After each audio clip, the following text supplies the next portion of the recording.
인사 나누시기 바랍니다. 주의 이름 환영하고 축복합니다. 은혜 받으시기 바랍니다.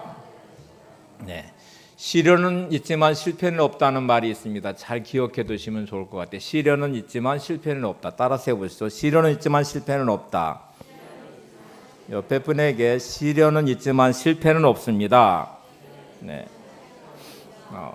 저는 이 말이 참 좋은데, 사람들이 볼 때 너 실패했어 라고 말하는 말은 역설적으로 너 인생이 끝났어 라는 말이거든요. 그 안에 희망을 찾을 수가 없습니다. 그런데 우리는 시련은 있지만 실패는 없다고 생각하는 순간에 우리 인생의 시련은 과정이게 되고요, 그 안에 희망이 담겨져 있게 되죠. 성경을 보면 모든 믿음의 사람들의 삶에는 반드시 시련이 있습니다. 시련이 없이 믿음의 사람이 된 경우도 없고요, 시련과 고통이 없이 하나님의 은혜와 기적을 경험한 경우도 없습니다.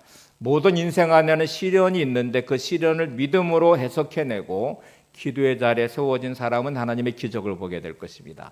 그런데 그 시련이 실패가 되어버리는 순간에 인생은 절망하게 되고 더 이상 희망을 가질 수 없는 자리가 되어버리게 되죠. 그래서 아무리 환경이 힘들고 어렵고 사람들이 너 실패했어, 너 끝났어 라고 말해도, 사단이 여러분이 혹시 속삭이면서 너 인생이 끝났어 이렇게 말할 때에도 우리는 이렇게 외치셔야 돼요. 하나님이 계시기 때문에 내게는 희망이 있어. 시련은 있지만 실패는 없어. 이렇게 고백하시면서 믿음의 자리에 서시는 게 중요합니다. 여러분, 많은 사람들이 자기 인생을 불행하다고 생각합니다. 시련이 있기 때문에 그런 거죠. 어려움이 있기 때문에 불행하다고 생각하는데, 여러분, 내가 불행하다고 생각하는 순간에 스스로 자기 인생을 마치 휴지 조각처럼 구겨서 쓰레기통에 버리는 것과 같아요. 자기 인생을 스스로 그렇게 평가해 버리는 것이거든요. 사람들이 아무리 불행하다고 말해도 나는 불행하지 않다고 외치셔야 돼요. 사람들이 너를 끝났다고 말해도 나는 끝이 아니라고 생각하셔야 그 안에 희망이 있게 되고, 이 시련의 과정을 통해서 우리는 믿음으로 더 세워지게 될 것이고 하나님을 깊이 경험하는 자리가 될 것입니다. 내가 불행하다고 느끼는 순간에 절망하게 되고, 절망하는 순간에 내 인생을 스스로 휴지 조각처럼 구겨서 쓰레기통에 버리도 버려지는 인생이 되는데, 하나님은 저와 여러분의 인생을 절대로 그렇게 보시지 않거든요. 우리 인생은 기가 막힌 하나님의 사랑하는 인생입니다. 하나님이 저와 여러분의 인생에 그렇게 하찮게 여기지 않으시고요, 당신의 아들 독생자를 보내실 만큼의 가치를 보여주셨고, 주님은 자신의 목숨을 내주시고 십자가를 지실 만큼의 놀라운 가치가 부여된 인생이 우리의 인생이에요. 그래서 구원받아서 새로운 피조물이 됐고 하나님의 자녀가 됐습니다.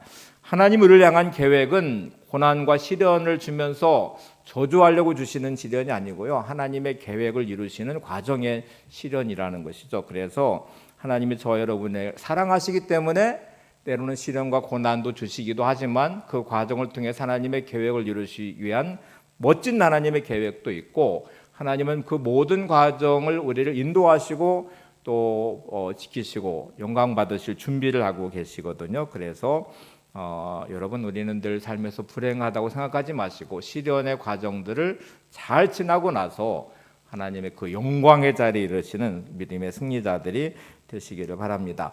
우리가 희망을 말할 때 보통 주어진 환경, 조건, 또 내 경험, 능력, 이런 것들을 들여다보면서 희망을 말하는 분들이 있어요. 또 주변에 나를 도울 사람이 있는지 없는지도 한번 생각하면서 희망이 있다, 희망이 없다 이렇게 말하는데, 그 세상의 모든 것들이 다 단절된 가장 힘든 순간에도 우리는 희망을 노래해야 되는 사람들이잖아요.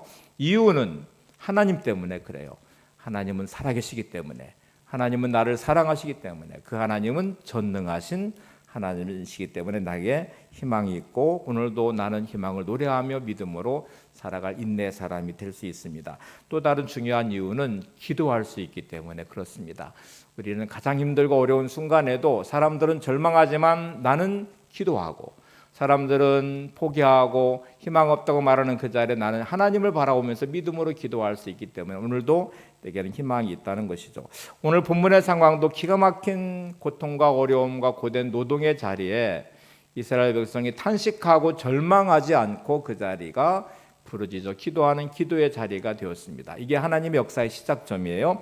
출애굽기 3장 23절을 보세요. 같이 보겠습니다. 이스라엘 자손은 고된 노동으로 말미암아 탄식하며 부르짖으니, 고된 노동으로 말미암아, 우리는 인생의 많은 고통과 어려움으로 말미암아 이제 뒤가 이렇게 붙을 수 있죠. 그래서 나는 낙심했고, 그래서 나는 절망했고, 그래서 나는 분노했고, 이렇게 갈 수 있는데 이스라엘 백성은 고된 노동이 기도의 자리가 됐어요. 여기서 그들의 기도는 부르짖어 기도하는 기도입니다. 짜크라는 히브리어를 쓰고 있는데, 이 짜크라는 단어는 막다른 상황에 부딪힐 때에 희망이 없어 보이는 그 끝자락에 더 이상 어떤 인간의 방법도 없는 그 자리에 영혼의 절규가 짜크라는 단어입니다. 그러니까 하나님은 우리에게 어떤 기도를 원하시냐면, 너가 너의 삶에 다른 것에 희망이 아니라 나에게 희망을 두고 네가 짜크의 기도, 부르짖어 영혼의 절규의 기도를 내게 해라.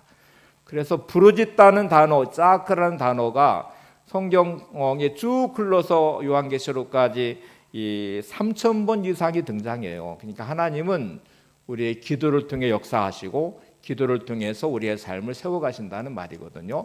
그러니까 여러분, 우리 인생의 수많은 문제들, 고통과 아픔이 실패가 아니고 절망이 아니고 이 자리는 하나님을 향한 기도의 자리가 되시기 바랍니다. 특별히 이 짜크의 기도, 부르짖어 기도하는 영혼의 절규와 하나님께만 소망을 두는 믿음의 기도가 우리 안에 있기를 바랍니다. 데이빗 브레이로드라는 분이 계신데 멕시코 인디언들을 이제 선교한 선교사님이세요. 1718년 커넥티컷주에서 태어나셨는데 이분의 어린 시절은 참 참담했어요. 9살 때 아버지가 돌아가시고 14살 때 어머니가 돌아가시고, 그래서 그의 어린 시절과 청소년의 시절은 늘 우울했어요. 우울하고 우울함이 그의 기질처럼 성품처럼 돼서 늘 낙심에 빠지고 엄마 아빠를 찾으면 늘 울부짖고 인생을 비관하고 이렇게 살아갔던 데이빗 브레이너드가 21살에 하나님을 만납니다.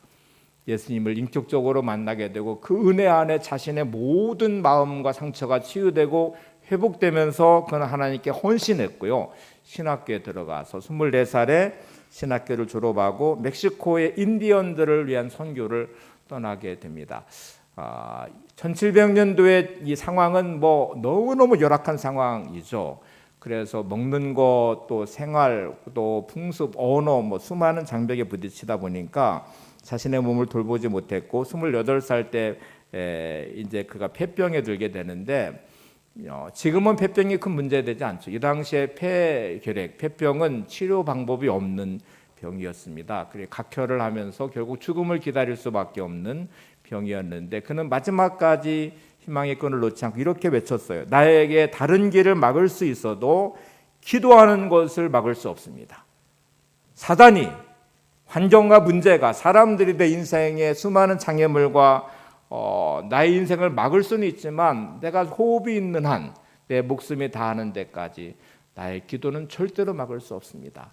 여러분, 우리가 호흡이 붙어 있는 한 기도할 수 있잖아요. 이게 기도는 절대로 막을 수 없다는 이 데이빗 브레이너드 선교사님의 외침이 얼마나 감동적입니까? 오늘 본문에서 말씀하는 바는 하나님은 부르짖어 기도하는 자의 기도를 외면하지 않으신다는 말씀이에요. 이 짜크의 기도가 드려지면 하나님은 그 기도를 반드시 들어주시고 응답해 주신다는 말씀입니다. 민수기 10장 16절에 보면 이제 이스라엘 백성들이 출애굽 사건을 경험하고 광야를 지나가면서 40여 년의 시간을 보낸 후에 다시 인생의 시간들을 되돌려 보면서 이런 고백을 해요. 민수기 20장 16절을 같이 보시죠. 우리가 여호와께 부르짖었더니 우리 소리를 들으시고 천사를 보내사 애굽에서 인도하여 내셨나이다. 그들의 출애굽 과정과 광야의 시간을 보내는 그 모든 삶의 과정들을 그들은 어떻게 고백하냐면, 우리의 능력으로라고 말하지 않고 우리가 부르짖어 기도했더니 하나님 우리의 기도를 들어주셨다. 천사를 보내셔서 애굽에서 인도하여 내셨다. 이렇게 고백을 하고 있습니다. 하나님은 우리의 그의 부르짖는 기도를 들으실 뿐만 아니라 응답해 주시는 하나님임을 고백하잖아요. 윌리엄 템플의 이 고백 중에 이런 말이 있어요. 내가 기도할 때 우연한 일이 발생합니다. 그러나 내가 기도하지 않으면 그런 일이 발생하지 않습니다. 여기 우연한 일은 진짜 우연을 말하려고 하는 말이 아니에요. 기도하면 하나님이 역사하셔서 신비롭고 놀라운 일들, 내가 상상할 수 없는 일들, 계획하지 않았던 진짜 우연한 일처럼 보여지는 여러 가지 일들이 내 인생 안에 일어나게 된대요. 근데 기도하지 않으면 그런 일이 일어나지 않는다, 발생하지 않는다는 말은 기도하지 않고 일어나는 모든 일들은 하나님의 은혜라고 생각하지 않아요. 하나님의 응답이라고 생각하지 않아요. 왜냐하면 내가 기도하지 않았으니까. 그러면 이제 어떻게 생각하기 시작하냐면 뭔가 이루어지면 야, 나는 참 능력이 많아. 내가 경험이 많기 때문에 그런 거야. 저 사람의 도움으로 된 거야. 아니면 아, 참 운이 좋네. 이렇게 생각해요. 근데 기도하는 사람은 그때부터 일어나는 모든 일들은 내 능력 밖의 일들이거든요. 그래서 일어나는 모든 일들은 신비롭고 놀랍고 하나님의 은혜일 수밖에 없고요. 기도의 응답이라는 것이죠. 그래서 여러분 기도의 사람이 되시기 바랍니다. 하나님 이루시는 신비한 일들을 경험하게 될 것입니다. 일어난 놀라운 일들 앞에서 우리는 하나님의 은혜임을 고백하게 될 것입니다. 자, 이제 오늘 본문의 두 가지를 우리가 살펴볼 건데요. 하나는 기도의 자리가 도대체 어디인지와 또 다른 하나는 기도할 때 만나는 하나님은 어떤 하나님이신지를 살펴볼 겁니다. 뭐를 살펴본다고요? 기도의 자리가 어딘지, 또 다른 하나는 기도할 때 반드시 하나님을 만나시게 될 거예요. 그때 만난 하나님은 어떤 하나님이신지를 살펴보려고 합니다. 첫 번째, 기도의 자리가 어딜까? 세 가지를 살펴볼 건데 하나는 문제, 고통, 부족함. 기도의 자리가 어디라고요? 문제와 고통과 부족함의 자리가 기도의 자리입니다. 한번 옆에 분에게 말씀 듣기 전에 먼저 이렇게 말해보세요. 문제와 고통과 부족함의 자리가 기도의 자리입니다. 네. 문제와 고통과 부족함은 인생을 무너뜨리는 안 좋은 것들인데 왜 이게 기도의 자리일까? 왜 이 자리가 중요할까? 다시 오늘 본문을 들여다볼게요. 출애굽기 2장 23절입니다.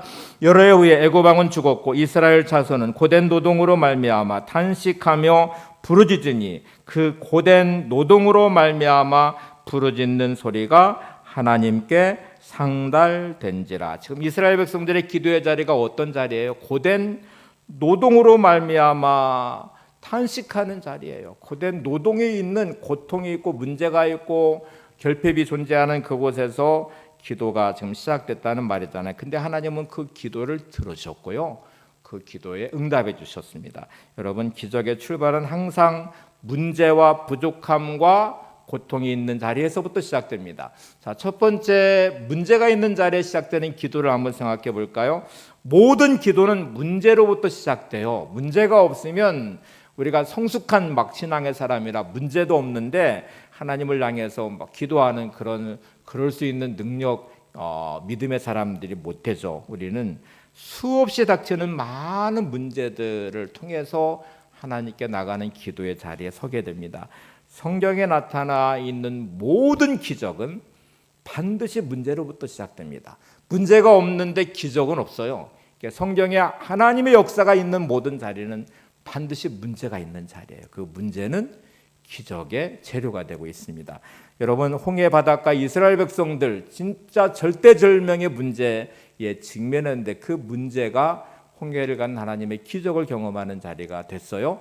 마라의 쓴물, 마실 수 없는 광야 사흘길을 가서 그 갈증 안에 쓴물 때문에 마실 수 없는 죽음의 자리인 것 같았는데 그 마라의 쓴물의 그 자리가 하나님의 기적이 일어나는 자리가 됐어요.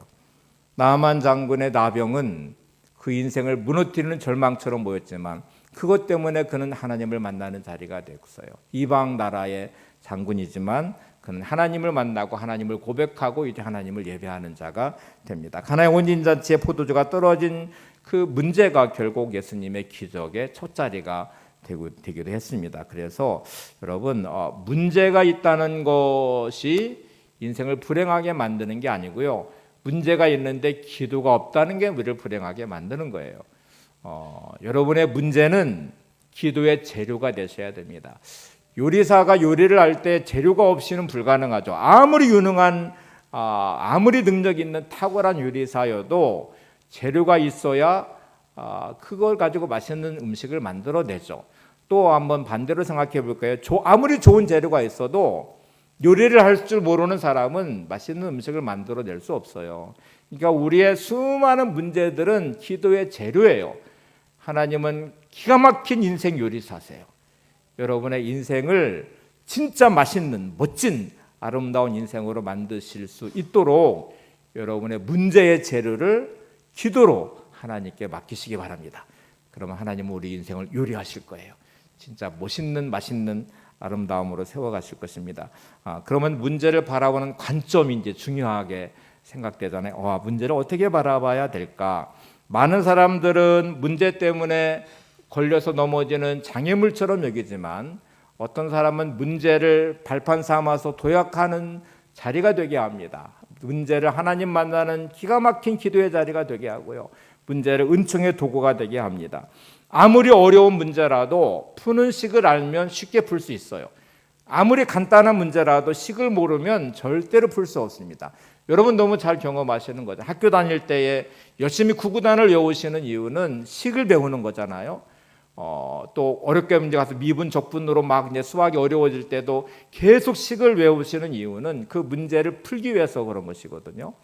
근데 만약에 이제 곱하기를 공식을 외우지 못한 아이는 덧셈을 하듯이 막 너무너무 어렵게 문제를 풀 수밖에 없어요. 근데 식을 외우면 너무너무 간단하게 문제를 풀어낼 수 있죠. 여러분, 우리의 모든 문제는 하나님의 식을 따라서 하나님이 주시는 답을 얻으셔야 됩니다. 이거를 알면은 너무너무 인생의 문제는 쉽게 풀리게 될 수 있고 하나님의 답을 얻는 인생이 될 것입니다. 항상 문제를 바라볼 때마다 하나님의 식을 적용하고 하나님이 주시는 답을 얻으셔야 아무리 어려운 문제도 믿음 안에서 잘 풀어낼 수 있어요. 근데 아무리 간단한 것 같은 문제 앞에서도 내가 식을 모르면 결국 그 머리 싸매고 고민하셔야 돼요. 내가 풀려고 하니까 안 풀리는 경우도 하나님이 주신 답은 하나님의 식으로만 풀 수 있는 것인데 하나님의 식을 모르니 기도하는 자리가 아니니 결국 그 안에 한숨만 단식과 불평과 원망만 인간의 소리만 가득한 상태가 되죠. 성경은 또 들여다보시면 문제 때문에 다 잘된 사람들이 믿음의 사람들입니다. 요셉은 기가 막힌 문제를 만났어. 형제들이 요셉을 팔아버렸습니다. 보디발의 아내가 유혹하다 안 되니까 모함해서 감옥에 가둬버렸습니다. 그의 인생이 수없는 문제와 고통과 어려움을 통과한 듯 보였지만 하나님의 식을 따라서 그는 애굽의 총리가 되고요. 온 가족을 구원하고 애굽의 민족을 구원하고 여러 나라를 구원하는 구원자가 되잖아요. 한나는 자녀를 낳을 수 없는 문제 때문에 부인나로부터 어마어마한 괴롭힘을 당하고 고통스러웠어요. 그 고통을 끌어안고 주의 성소에 가서 하나님께 간절히 기도할 때 그는 사무엘을 얻는 하나님의 은혜를 잊게 되죠. 오늘 본문의 이스라엘 백성들의 기도는 어디서 시작됐어요? 고된 노동으로 말미암아 그들의 큰 문제가 기도의 자리가 됐다는 것이죠. 자, 두 번째는 고통을 잘 다루시는 게 중요한데 고통을 잘 다루면 축복이 돼요. 문제가 기도의 자리가 되고 문제는 반드시 고통이 뒤따라옵니다. 고통이 없는 문제는 문제가 아니에요. 고통이 뒤따라오지 않은 문제를 우리가 문제라고 여기지도 않아요. 그냥 풀면 되니까. 근데 고통이 뒤따라왔다는 말은 내 능력을 벗어났다는 말이고 내 힘으로 풀리지 않는다는 말이고 풀리지 않으니까 고통스러운 것인데 고통은 풀어가는 과정 안에 기가 막힌 은혜를 누릴 수 있어요. 그 안에서 하나님을 만나게 되고 고통을 풀어가는 과정에서 내 영적으로 더 성숙해지기도 하고 믿음이 더 견고해지기도 하고 그래서 수많은 훈련을 통해서 고통스럽게 그 과정들을 훈련을 겪어가잖아요. 그 과정을 통해서 훌륭한 선수가 되듯이 여러분 수없이 만나는 문제는 고통이 뒤따르지만 하나님 나라의 선수가 되시기를 바랍니다. 특별히 기도의 사람이 되시기를 바랍니다.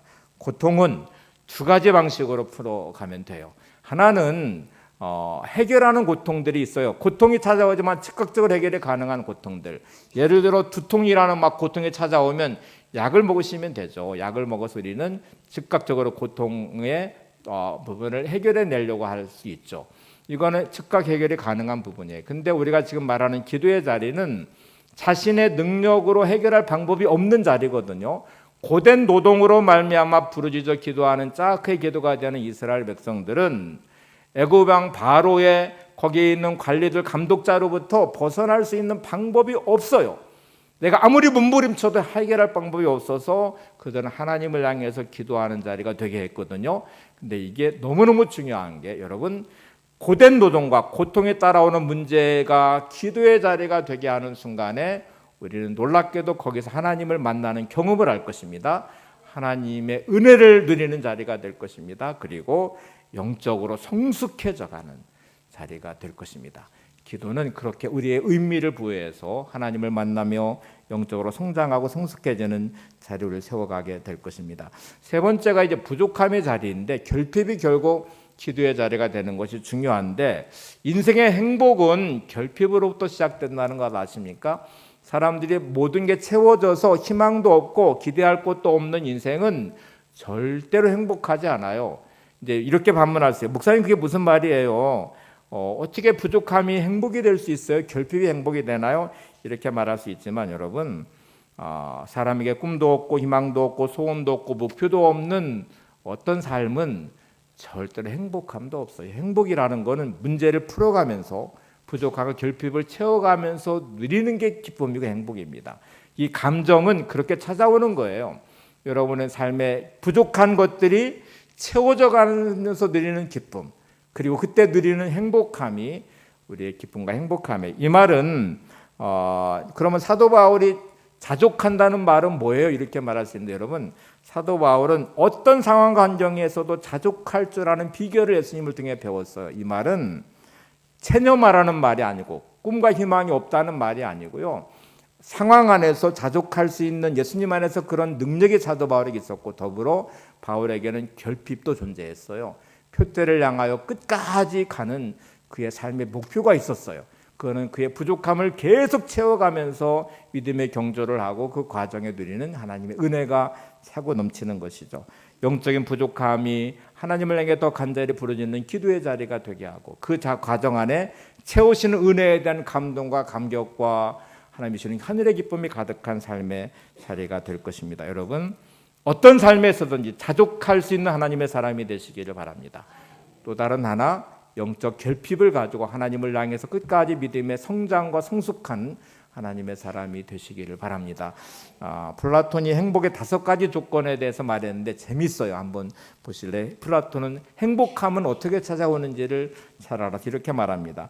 한번 같이 읽겠습니다. 첫째, 먹고 입고 살고 싶은 수준에서 조금 부족한 듯한 재산. 두 번째, 모든 사람들이 칭찬하기에는 약간 부족한 용모. 세 번째, 자신이 자만하고 있는 것에서 사람들이 절반 정도밖에 알아주지 않는 명예. 네 번째, 괴로워서 한 사람에게는 이기고 두 사람에게는 질 정도의 체력. 다섯 번째, 연설을 듣고서 청중의 절반은 손뼉을 치지 않는 말솜씨. 플라톤은 행복과 기쁨이라는 게 부족함을 채워가는 과정 중에 온다는 것을 알았어요. 그래서 그는 이 결핍이라는 게 인생을 불행하게 만드는 게 아니라 그거를 느끼고 그걸 채워가는 과정 안에서 인생은 행복할 수 있고 기쁨이 충만할 수 있음을 알았습니다. 여러분, 인생에 부족함이 있을 때 하나님의 은혜를 알고 하나님을 향해 갈증과 갈망을 가지고 기도하는 자리가 되시기를 바랍니다. 하나님이 채워주시는 하늘의 기쁨이 가득한 은혜가 넘치는 충만한 삶이 될 것입니다. 자, 이제 두 번째, 그러면 기도의 자리에서 만나는 하나님은 도대체 어떤 하나님일까 하는 부분이에요. 자, 기도의 자리는 문제와 고통과 부족함이 기도의 자리였어요. 그러면 그 과정의 기도를 통해서 내가 만난 하나님은 도대체 어떤 하나님이에요? 성경은 세 가지의 모습으로 하나님은 만나주신다고 약속을 하십니다. 자, 이제 출애굽기 2장 24절 25절을 같이 보겠습니다. 하나님이 그들의 고통 소리를 들으시고 하나님이 아브라함과 이삭과 야곱에게 세운 그의 언약을 기억하사 하나님이 이스라엘 자손을 돌보셨고 하나님이 그들을 기억하셨더라. 여러분, 문제가 있고 고통이 있고 부족함이 있는 이 자리에 기도하는 이스라엘 백성들을 향하여 하나님은 세 가지를 약속하셔요. 들어주시고 기억하시고 돌보아 주신다고 말씀하십니다. 따라서 해보시죠. 하나님은 들어주시는 하나님이십니다. 하나님은 나를 기억해 주시는 하나님이십니다. 하나님은 나를 돌보아 주시는 하나님이십니다. 네. 자, 이제 이 세 가지가 중요한 하나님이에요. 모습인데 여러분 기도할 때 반드시 나의 기도를 들어주시는 하나님, 나를 기억해 주시는 하나님, 그리고 나를 돌보시는 하나님을 꼭 만나시기를 바랍니다. 자, 이제 그들의 고통의 소리를 들으시고라고 말할 때 들으신다는 말이 히브리어로 샤마라는 단어예요. 여러분 신명기 6장에 여러분들은 이스라엘이여 들으라 하는 쉐마라는 말을 잘 아시죠?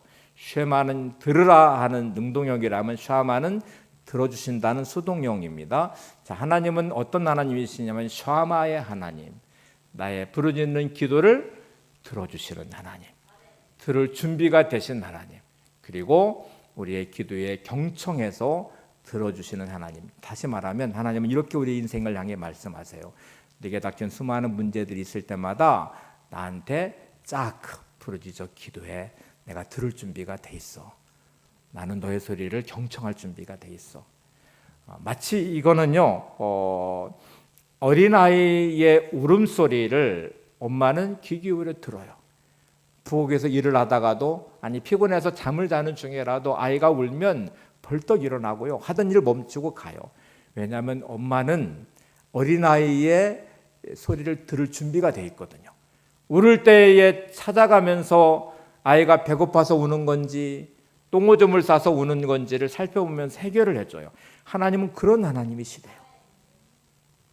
어린아이가 아주 성숙해가지고 엄마 괴롭히지 마야지 하고서 배가 고픈데도 안 울고 막 견디고 있어요. 똥오줌을 싸면 뭉개면서도 막 안 울어요. 이게 비정상적인 거예요. 아이들은 울음으로 표현하는 거거든요. 이게 짜크가 되는 거죠. 똥오줌을 쌀 때 울음, 말도 못하지만 울음으로 짜크라는 단어를 적용해 보시면, 그러면 하나님은 들을 준비가 되어 있으시니까 얼른 찾아오셔서 똥오줌을 싼 것인지 배가 고픈 것인지 우리에게 어떤 문제가 있는지를 하나님은 들을 준비가 되신 샤마의 하나님이십니다. 옆에 분에게 이렇게 한번 권면해 보시래요. 하나님은 샤마의 하나님이십니다. 하나님은 들을 준비가 되신 하나님이십니다. 네.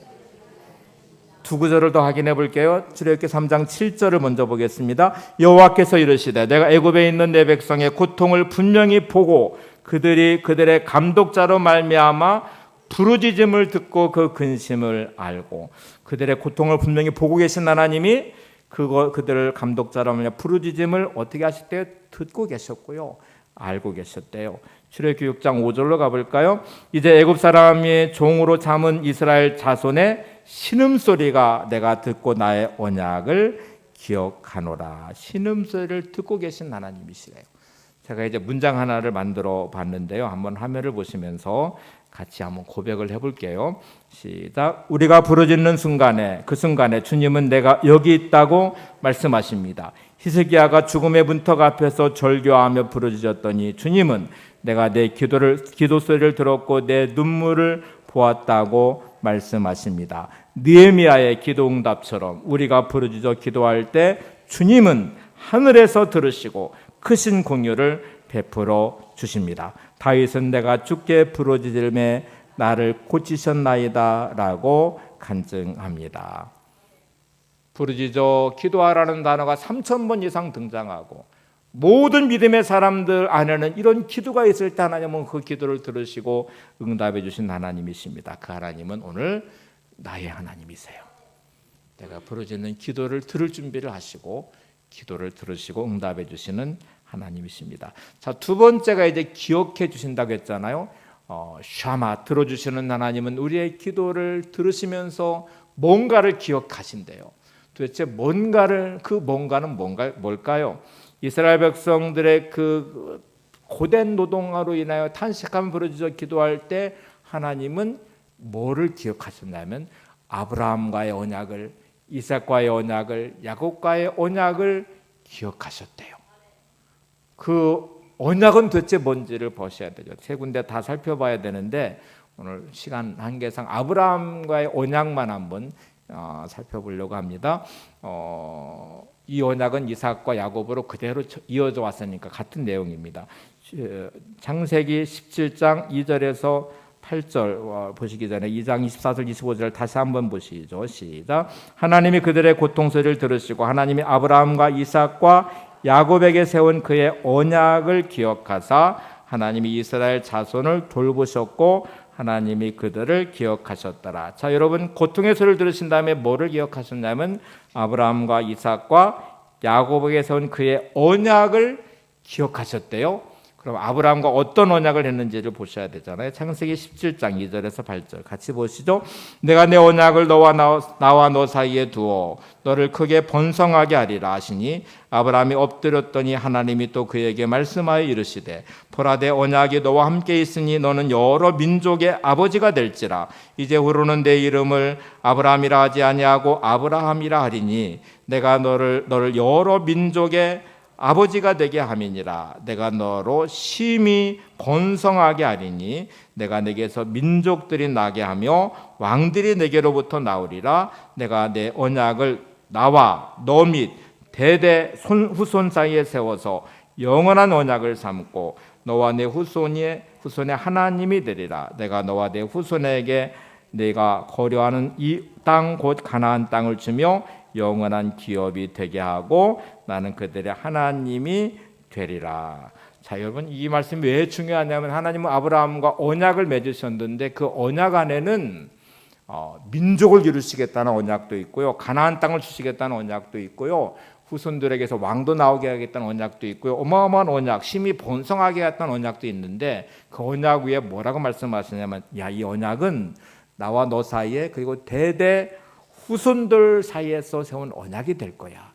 그리고 내 이 언약을 반드시 이루시겠다고 말씀을 하시는데 그들의 하나님이 되겠다고 하셨어요. 그러니까 지금 이스라엘 백성들은 누구의 후손이에요? 아브라함의 후손들이에요. 고된 노동으로 부르짖어서 기도할 때 하나님은 뭐를 기억하고 계신 거예요? 아브라함과 세웠던 언약을 기억하시고 그들을 구원하셔서 가나안 땅을 주시잖아요. 자, 이제 중요한 것이 이제 우리에게 있습니다, 여러분. 내가 기도를 하면 하나님은 우리 인생에 대한 부분들을 기억해 내실 거예요. 야, 내가 너를 향해서 이런 계획을 가지고 있었는데 내가 부르짖어 짜게 기도를 하고 있으니까 내가 이거 기억하고 너한테 이루어 줄게. 하나님 우리를 향한 계획은 어마어마한 것입니다. 여러분의 삶에 신비로운 일들, 놀라운 일들이 일어날 수 있는 미래가 우리를 기다리고 있다는 것이죠. 우리 인생이 이렇게 끝나면 안 되잖아요. 하나님 우리에게 인생에 세운 계획이 이 정도이면 안 되잖아요. 그러면 하나님이 세우신 그 계획, 언약은 뭘까를 생각해 보시며 여러분이 기도할 때 하나님은 그 언약을 기억하실 것입니다. 그리고 여러분의 인생을 이루어 가시는 응답으로 허락해 주실 것입니다. 자, 이제 하나님은 기억해 주시는 것과 함께 세 번째 중요한 부분이 남아 있어요. 들으시고 기억해 주시고 그다음에 뭐예요? 돌보시는 하나님, 돌봐주시는 하나님이십니다. 이 돌보신다는 출애굽기장 25절의 이 말씀은 본능적인 돌봄이에요. 이제 이건 자상한 돌봄과 함께 우리의 본능적인 돌봄, 이게 이제 우리한테 중요한 부분입니다. 인간의 지식은 두 가지가 있는데요. 하나는 논리적 지식과 감각적 지식이라는 게 있어요.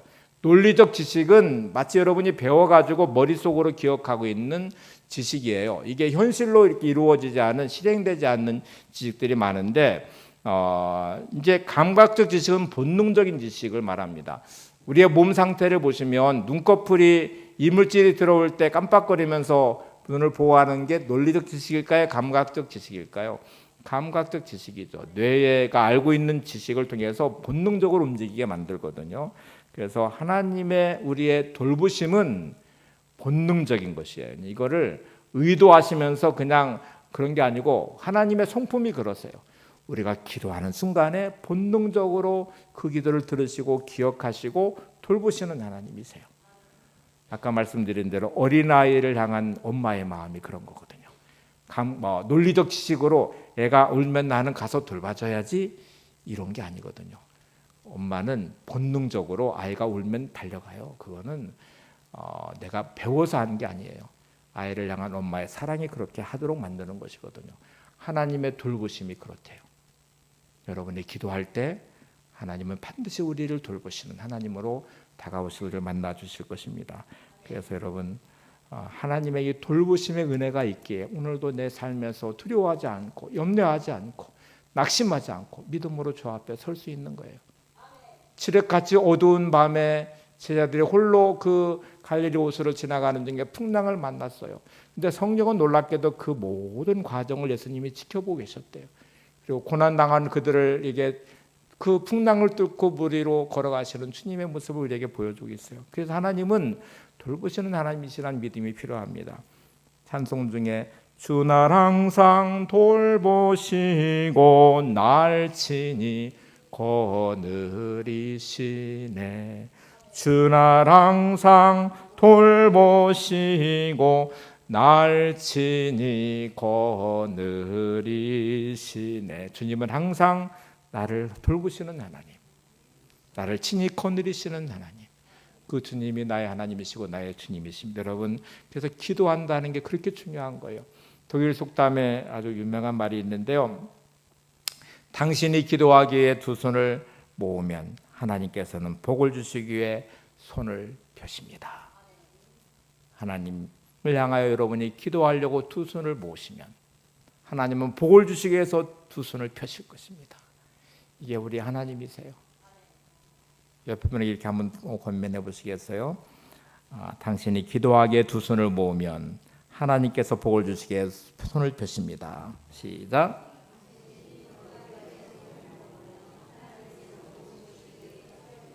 네. 하나님은 복을 주시기 위해서 두 손을 펴고 기다리고 있는데 내가 기도하지 않아서 그 펴신 손을 거두시면 어떻게 해요? 여러분, 하나님을 향해 두 손을 모으시기 바랍니다. 하나님은 복을 주시기 위해서 두 손을 펴시고 여러분 안에 역사하실 것입니다. 기도하는 자리가 은혜로 회복되는 자리가 될 것이고 승리의 자리가 될 것입니다. 제가 지금 이제 한 11가지 정도를 선포할 것인데 여러분 아멘으로 받으시면 돼요. 한번 연습을 해볼게요. 여러분이 기도하시면 슬픔은 기쁨으로 변화될 것입니다. 조금만 해주면 될 것 같아요. 여러분이 정말 간절한 마음으로 짜크라는 단어가 푸르짓다는 단어니까 오늘 이 변화가 있도록 반드시 기도의 자리에 서시기를 바랍니다. 다시 시작합니다. 여러분이 기도할 때 하나님은 여러분의 슬픔을 기쁨으로 바꿔주실 것입니다. 여러분이 기도할 때 여러분의 모든 화는 복으로 바꿔주실 것입니다. 여러분이 기도할 때 여러분의 모든 불행은 행복으로 바꿔주실 것입니다. 여러분이 기도할 때 여러분의 모든 고난은 영광의 멸류관으로 바꿔주실 것입니다. 여러분이 기도할 때 여러분의 모든 상처는 치유되고 회복되는 은혜를 주실 것입니다. 여러분이 기도할 때 불황은 호황으로 바뀔 것입니다. 여러분이 기도할 때 적자는 흑자로 바꿔줄 것입니다. 여러분이 기도할 때 약함은 강함으로 바뀌어줄 것입니다. 여러분이 기도할 때 가난함은 부유함으로 바뀔 것입니다. 여러분이 기도할 때 모든 질병은 떠나가고 건강이 회복될 것입니다. 네, 이런 놀라운 하나님의 은혜가 여러분 안에 있기를 바랍니다. 기도의 사람 되시기를 바랍니다. 네, 기도의 능력 함께 찬양할 텐데 가사를 한번 보고 찬양할게요. 가사 보세요. 기도할 때 상한 마음 만지시며 내 모든 상처 치료하시네. 기도할 때 삶의 짐 벗어지며 하늘에 위로 주시네. 2절 보세요. 기도할 때 내게 지혜를 주사 주의 뜻대로 살게 하시네. 기도할 때 주님 함께 계시니 내 영혼 참 평안하네. 3절 성령께서 기도를 도우시니 지친 내 영혼 새 힘을 얻네. 내 연약함 모두 고백할 때 주께서 용서하시네. 자, 이걸 내가 알면 이제 나의 결단이에요. 기도를 멈추지 않으리. 기도를 통해 역사하시니 신실하신 하나님 반드시 응답하시니 믿음의 기도 멈추지 않으리. 오늘 여러분의 기도가 믿음의 기도 되시기를 바랍니다. 함께 찬양하고 기도하겠습니다.